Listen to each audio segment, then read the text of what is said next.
हाय, hello, नमस्कार आणि good morning मंडळी.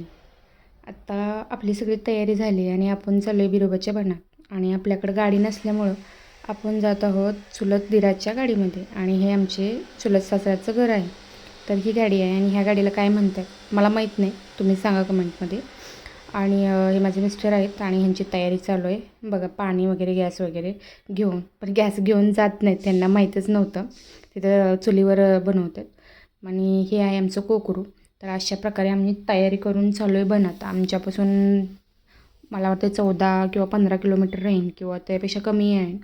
आणि मला पुढं बसायला मिळालं कारण मला उलट्या होत आहेत. तर हे आहेत माझे चुलत दीर आणि सगळे पाठीमागं बसलेत. तर मोजकेच माणसं बसलेले आहेत कारण पाठीमाग टू व्हीलरवरती येणार होते आणि खूप कमी लोकांना सांगितलं होतं, बाकीचे सगळे आहेत ते घरी येणार होते.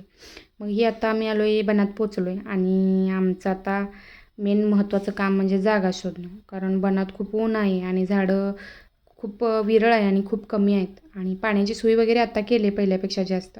आणि हे पत्र्याचे वगैरे जे शेड दिसत आहेत ते प्रत्येक गाववाल्यांनी म्हणजे गावकऱ्यांनी हे केलेले आहेत, म्हणजे वेगवेगळे गावकरी असतात त्यांनी केलेले आहेत. आणि पोरांचं इथं आल्या सुरुवात आईस्क्रीम आणि आपल्याला फायनली जागा मिळाला आहे. आणि ते देवाला जाऊन कोकरू पण वगैरे काढून कोकरू वगैरे कापायला घेऊन गेलेले आहेत.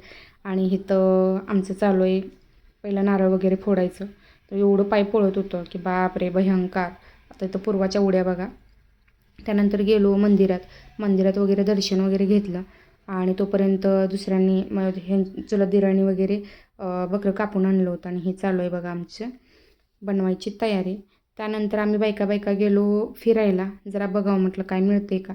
तर इथं आम्हाला काहीच मिळालं नाही कारण यात्रा होऊन गेली होती. त्यानंतर आम्ही निघालो परत, पण बऱ्यापैकी उन्हातच फिरलो. भयंकर काळं पडलेलं आणि तोपर्यंत ह्यांचे शिजवून वगैरे झालं होतं आणि पुजारी वगैरे पण आलं होतं. आणि त्यानंतर सगळ्यांना आम्ही ताट केलं, वाढलं आणि पुजाऱ्याने आम्हाला सांगितलं की तुम्ही तुमचं जे हे केलं होतं, काय बोलतात, नवस होतं ते देवाला सांगा आणि त्यानंतर पाया पडा. तर अशा रीतीने आम्ही तिथं आमचं जे नवस होतं ते पूर्ण केलं. तर तुम्हाला हा ब्लॉग कसा वाटला आणि माझा आवाज ब्लॉग करण्याची पद्धत तुम्हाला आवडते का आणि काय बदल करायला पाहिजे तर हे प्लीज कमेंटमध्ये सांगा. तर नेक्स्ट ब्लॉग जो आहे तुम्ही सांगलीला गेले आणि तिथून माझे कशी कामं आहेत ते लवकरच तुम्हाला बघायला मिळेल. आणि त्यानंतर लग्नाचाही ब्लॉग येणार आहे. खरंच खूप म्हणजे खूप त्रास होतो आहे. व्हिडिओ अपलोड करण्यासाठी वेळ नाही आहे आणि मोबाईल तर फुल्ल भरलेला आहे. कारण सकाळी क्लास स्टार्ट होतं ते संध्याकाळी संपतं. तर कसा वाटला व्हिडिओ बघा.